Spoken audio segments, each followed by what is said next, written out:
پوری تفاصیر سامنے رکھ دوں گا.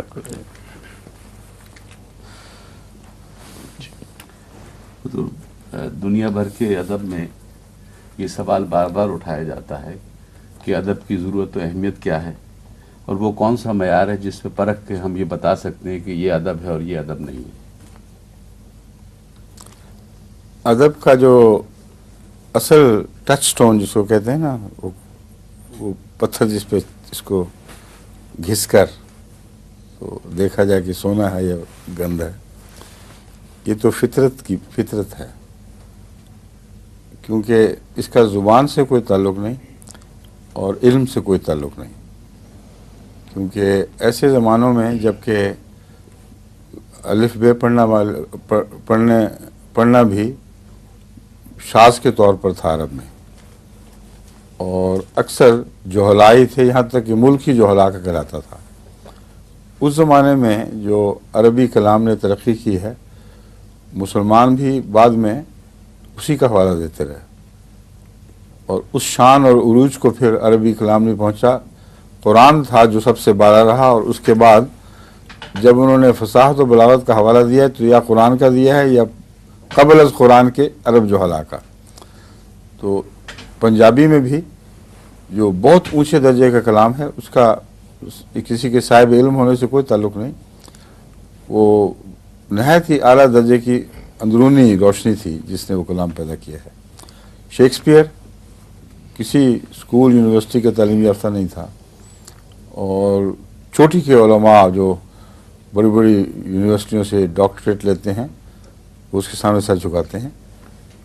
وہ ایک معمولی عام گھوڑے پکڑ کے چلنے والا انسان تھا. لوگوں کے جب لوگ گھوڑے باندھا کرتے تھے، وہ باہر تھیٹرز کے باہر ان کے گھوڑے کی رسیاں پکڑ کے تو ان کو باندھا کرتا تھا، ان کی حفاظت کرتا تھا.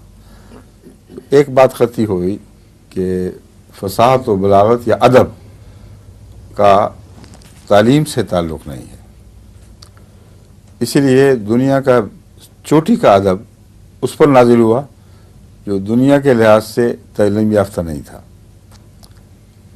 اس کا تعلق فطرت کے اس سرچشمے سے ہے جو خدا تعالیٰ کی صفات کا کہ توازن کا حسن رکھتا ہے، اور وہ اندرونی توازن جو ہے حسن کا، وہ جب خیالات میں ڈھلتا ہے تو بہترین ادب بنتا ہے.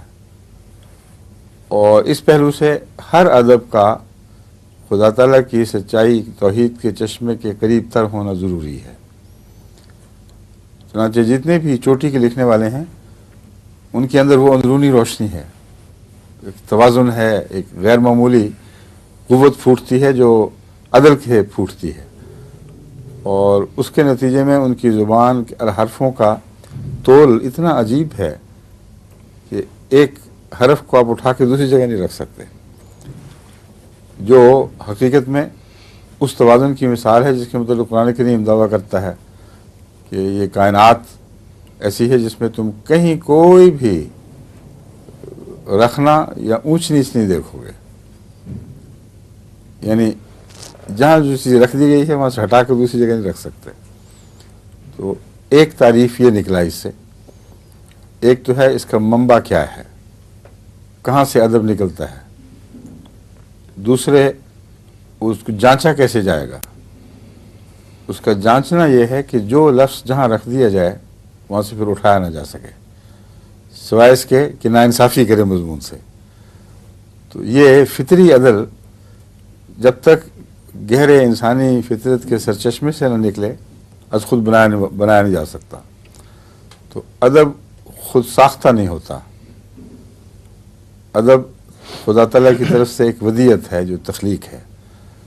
اور ایسا آدمی جہاں بھی ہو، نیم دیوانہ بھی ہوگا تو اس کی زبان سے ادب کے چشمے پھوٹ سکتے ہیں. اور کئی ایسے ہیں جو دیوانہ وار پھرتے ہیں اور نہایت اعلیٰ درجے کا کلام ان کی زبانوں سے نکلتا ہے.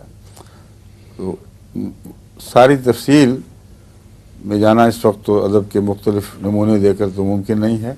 میں سمجھتا ہوں یہ مختصر اصولی جواب کافی ہونا چاہیے.